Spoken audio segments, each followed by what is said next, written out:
All right. Good morning. We'll go ahead and get started. And before I do, I'll just, from an attendance standpoint, there's guys in and out all the time here. I'll just let you know there's some guys that are banged up a little bit or dealing with some things. So you'll see some of those guys out there today that may not be in gear. And then Tremaine Edmonds has been here all off season. He's been excused for a personal situation that he's going through, he and his family. So we wish them all the best. Sean, before we get into some of the football stuff, do you have a sense in coming off of last week and your team's involvement and everything that happened down on Jefferson Avenue, is there maybe a bit of a change in perspective in there or maybe a change in tone that you could put your finger on? Change in tone from? Just in terms of what the players have been through and showing up and showing their support and engaging with the community.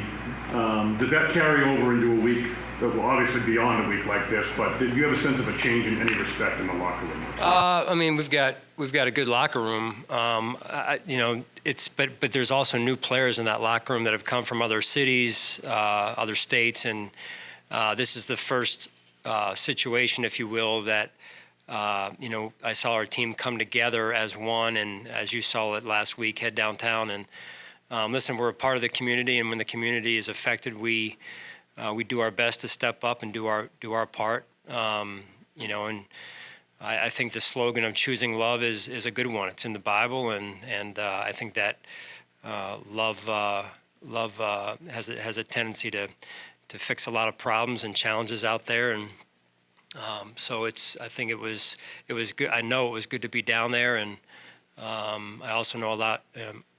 Some of the funerals are this week, and so we're thinking of those family members that are still going through it and will continue to be going through it. When you mentioned the new players who, just got here and are getting acclimated to Buffalo as all this is happening, do you have extra discussions, or does the team have extra discussions with those players to kind of let them know more about Buffalo while all this is happening at the same time? Yeah, I mean, we try and do that when we onboard these players, and then through the process of educating the team in the spring, and then on through training camp as well, and then some of those conversations, kind of those one-offs, take place in the locker room organically, or when the guys do hang out off the fields from time to time. Okay, let's get into some football.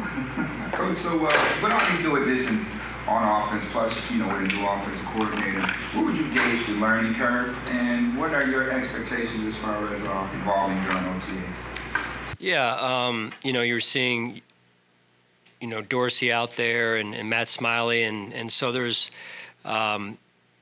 some newness to what they're doing and their drills that they like and how they want to do things in terms of running the offense or the special teams, in this case with Matt Smiley, and that's good. But there's that newness, I think, causes a little bit of uncertainty maybe on the front end.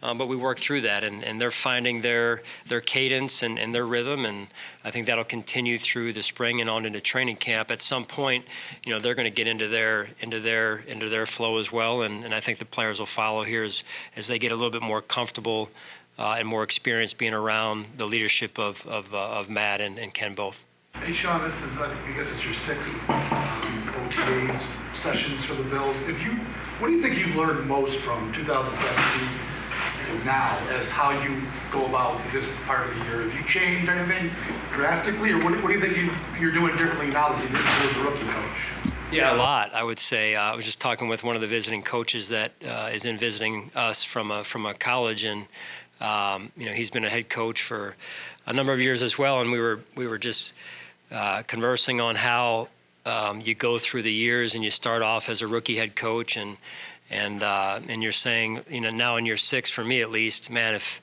I can't believe I kept the job in the first year, and because how you evolve, and if you're doing it right, I think you're always evolving, you're always growing, and it is. I think it's healthy to look back and say, man, I can't believe what I didn't know then that I know now, and how it serves me now to be the best coach that I can be for our team and our coaching staff. So. I just think there's a lot of things that you grow through. The experience factor is real. I would say, just specifically to answer your question, Sal, I think, just being a little bit more understanding, I think, this time of year of when guys aren't here. I think that's big, although it is important, and we take that seriously that they are here. It is voluntary, and they are humans as well, and they have things going on. It was referenced earlier from Adam about all the things going on downtown. That leads to perspective, and it also leads to perspective for the players, right? From they have families, they have things that they're going through, and they need this time of year some time once in a while.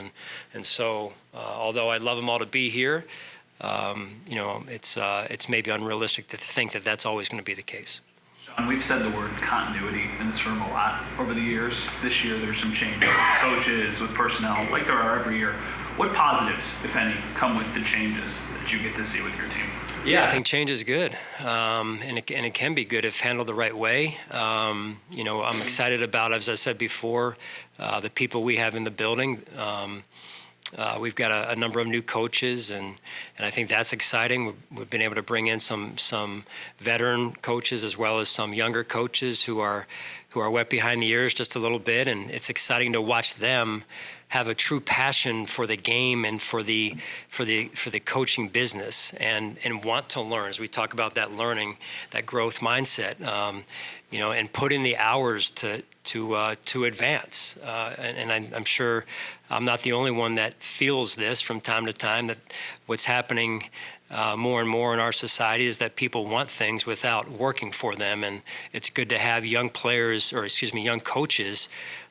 in the building that are working for it and willing to put in the time, to pay the price before they're ready for their next title or handout. And I think that's refreshing, and that just says to me that we've got the right people.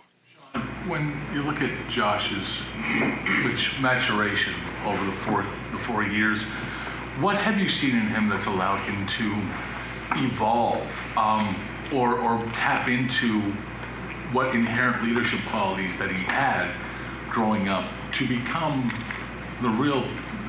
he seems to be the leader in the face of this franchise at this moment, to have evolved into that person over the course of these 5 years or so?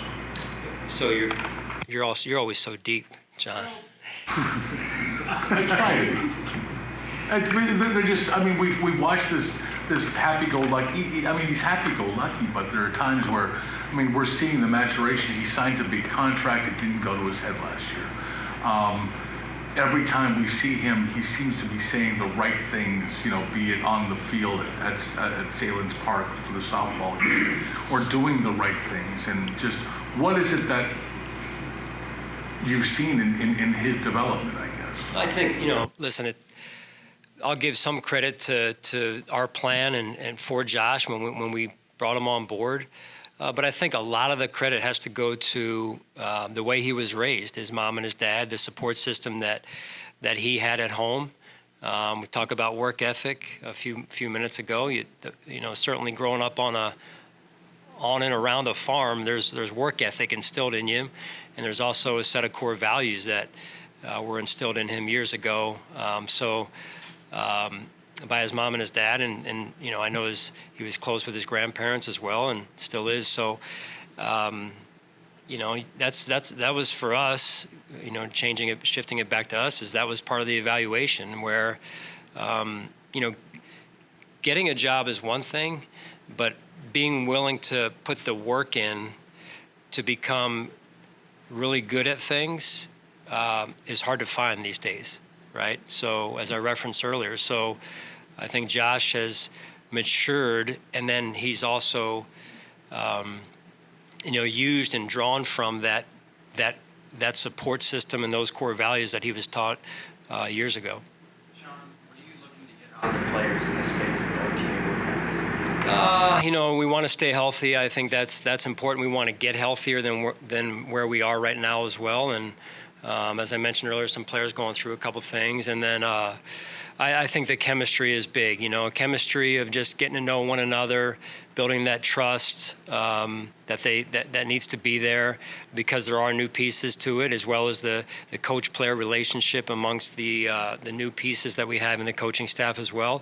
So all of that is important. That gelling of the team this time of year and it'll continue on through training camp. And then we do have some new players that really need to get up to speed on our systems, offensively, defensively, special teams, so that then when they go into the off season, that 3 or 4 week period there, that they can really rely on that notebook to study and enhance what they do when they come back in training camp. Sean, you mentioned getting healthier. How is Tre'Davious White on his road to recovery? Yeah, right he's now? on schedule, Heather, and he continues to work hard. I don't really have any updates for you other than he is on schedule, and I've just been very impressed by his work ethic.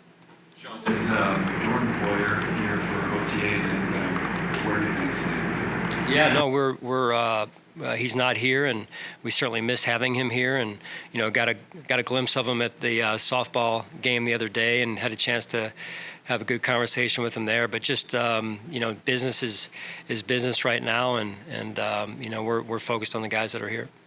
Coach, Terrence Gray and Eric Washington, this is participated in the front office and the fellow coach accelerator program. What are your thoughts? Well, I'm happy for those two. They work hard, and they're good at what they do, and they're two different. They're at slightly different kind of growth areas in their life cycle as coaches, in Merrick's case, and as a personnel man in Terrence's case. So it's been fun to watch those two develop. Eric and I were together in Carolina, and he became a defensive coordinator a couple of years after I left, and now he's had a chance to come here and kind of reset and maybe learn some things a little bit differently than what he knew coming here. And so I think that'll benefit him. And I know this profession is very important to Eric Washington. He's very passionate about it.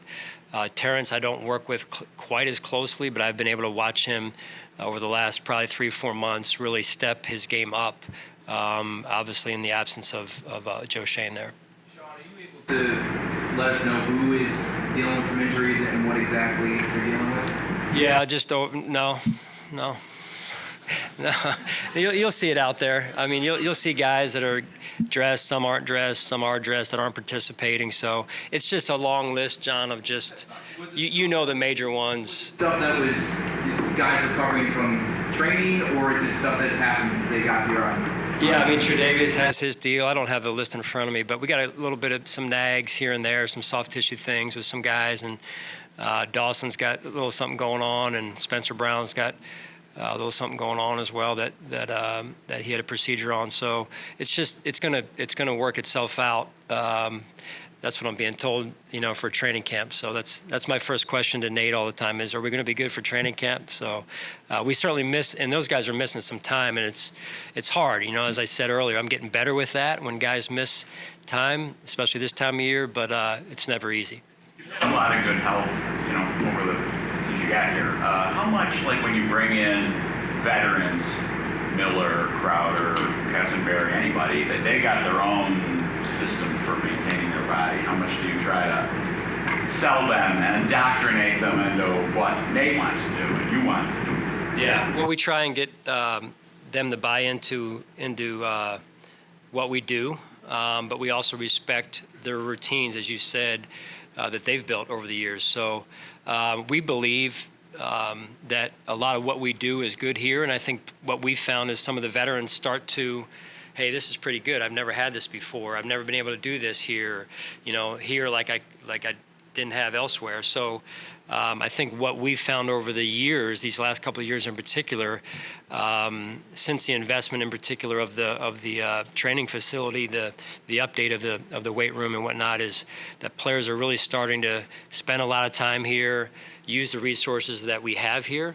And I know Kim has been instrumental in advancing us in those areas, sports science, so on and so forth. So the players, I think, feel not that this is a country club, but they have what they need to become the best version of themselves. Sean, how have you seen your young pass rushers respond this offseason, heading into a pretty big year for all three? Yeah, I think they've worked hard. They're again all three in slightly different positions in their growth cycle. AJ's going into year 3 now, and Boogie and Greg going into year 2, and and we have other guys there as well. So, but this is going to be a big off season for those guys. I mean, they're in a position where they have to, we need them to really grow and develop and make a mark on our defense, and not just in a supporting role, but in a primary role. I'll try not to get too deep here. The value of having Shaq Lawson and Jordan coming back and being familiar with the defense, how big of a help is that in getting them back into the scheme of things as opposed to free agents who have now worked with Leslie or you? Yeah, there's not a quiet day in the building with Jordan and Shaq, and I would add Tim Settle to that group. But that makes it fun. There's a lot of good energy out there. There's a little bit of trash talking yesterday. So that's always, as long as it's kind of kept within the fence, it's healthy for us. And I think the guys respond to it. They like it, and it keeps things fun this time of year. And it's good when guys go elsewhere and want to come back and do things, get back to doing things the way that they know things are done. With the expectations so high already for this team this season, and where we're at and being so early, how do you kind of keep everyone on task and kind of push up that up? Yeah, well, it's like I said it was probably a month or so ago, the names on the paper don't win games. That's just the way it is. So it's a commitment level. It's willing to and dedicating themselves to not being distracted by things that try and distract you during the year, and that's the way it's got to be. So I've never been around a team that won games just because of they were supposed to win games or because they were on paper the better team. That's not the way this league works. That's why it's a league of close games, and parity is because every Sunday every team has a chance to win, and that's why the fans follow the NFL the way that they do. That's my 20-plus years of assessment of this league, and it's a pretty good business plan. Okay, so Sean, kind of within that, maybe this goes back a little bit to one of Sal's questions earlier, but chemistry this time of year, it's year after year, that's just part of the deal with the inevitable change that every team goes through. But with your program now established, and a track record of success, how much more of a foundation is there, do you think, here now, 6 years on, to maybe build on moving forward into a season? Yeah, there's a foundation, Adam, no doubt about it. I mean, as I mentioned, visiting coaches come here to see some of the foundation, and I think that says a lot about what we've been able to establish or maybe how we've been able to establish it. But you're always growing, you're always evolving, and like I said earlier, sometimes this year, and as you evolve, you look back and say, I can't believe we did things that way 6 years ago and still won. Because it seems archaic the way we've evolved in every phase, I would say, of our process, and I think that's going to continue. That's what's so competitive about our business is if you're not doing that, you're not going to reap the rewards of evolving, and you've got to continue to do it. But that's the fun part to me in the off season of whether it's player acquisition or finding different ways to do things or better ways systematically to do things or treat our players medically. I know Nate, all the departments are committed to that process and to evolving. So that's what makes it fun.